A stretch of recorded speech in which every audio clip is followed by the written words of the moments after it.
100 நாள் வேலை ஊரக வேலை 125 நாளா உயர்த்திருக்காங்க. அதே மாதிரி வேளாண்க்கு முக்கியத்துவம் கொடுப்போம்னு சொல்லிட்டு மத்திய அரசு சொல்லியிருக்காங்க. ஆனா அந்த பெயர் மாற்றத்திலேயே ஒரு சர்ச்சை இருக்கு. இது எப்படி சார் பாக்குறீங்க? இப்ப என்ன திராவிட முன்னேற்ற கழகத்துடைய தேர்தல் அறிக்கையில் என்ன குறிப்பிட்டிருக்காங்க சொல்லுங்க, என்ன குறிப்பிட்டிருக்காங்க? 150 நாளாக உயர்த்தப்படும் என்று அறிவித்தது திராவிட முன்னேற்ற கழக தலைவர், திராவிட முன்னேற்ற கழக தேர்தல் அறிக்கை. இதுவரைக்கும் நிறைவேற்றிருக்காங்களா?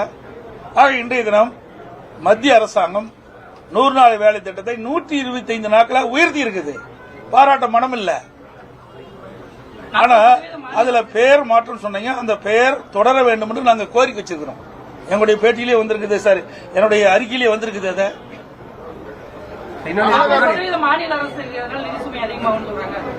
அத எங்க வாதாடணும்?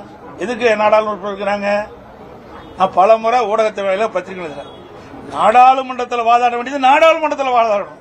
அதுக்கு தானே தமிழ்நாட்டில் திராவிட முன்னேற்ற கழகம் மற்றும் கூட்டணி கட்சியை சேர்ந்தவர்கள் 39 நாடாளுமன்றத்தில் இருக்கிறாங்க. ஆக நாடாளுமன்றத்தில் இத பிரச்சனை எழுப்ப வேணும். மாநில அரசுக்கு சில நிதி பிரச்சனை ஏற்படுது என்று நாடாளுமன்றத்தில் தெரிவிக்க வேணும். நாடாளுமன்றத்தில் அவர்கள் முழுமையான அழுத்தம் கொடுக்கல. இதே நான் ஏற்கனவே பல முறை சொல்லிட்டேன். அனைத்து இந்திய அண்ணா திராவிட முன்னேற்ற கழகம் பாரதிய ஜனதா கூட்டணியில் அங்கம் வைக்கின்ற பொழுது காவிரி நதிநீர் பிரச்சனை உச்சநீதிமன்றத்தில் தீர்ப்பளிக்கப்பட்டது. அந்த தீர்ப்பை அமுல்படுத்த காலதாமதம் செய்தது மத்திய அரசு.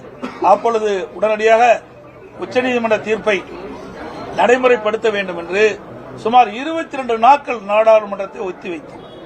இது அதிமுக சாதனை. தமிழ்நாட்டு மக்களுடைய பிரச்சனையை தீர்க்க வேண்டும்னா அங்க நாடாளுமன்றத்தில் தான் பேசணும். சும்மா வெற்றி அறிக்கை விட்டுட்டு மலுப்பலான பதில் கொடுத்து மக்களை ஏமாற்றக்கூடாது. குறைந்த விலை, நிறைந்த தரம், தங்கள் தேவைகள் அனைத்தும் ஒரே இடத்தில். ஜெயச்சந்திரன்.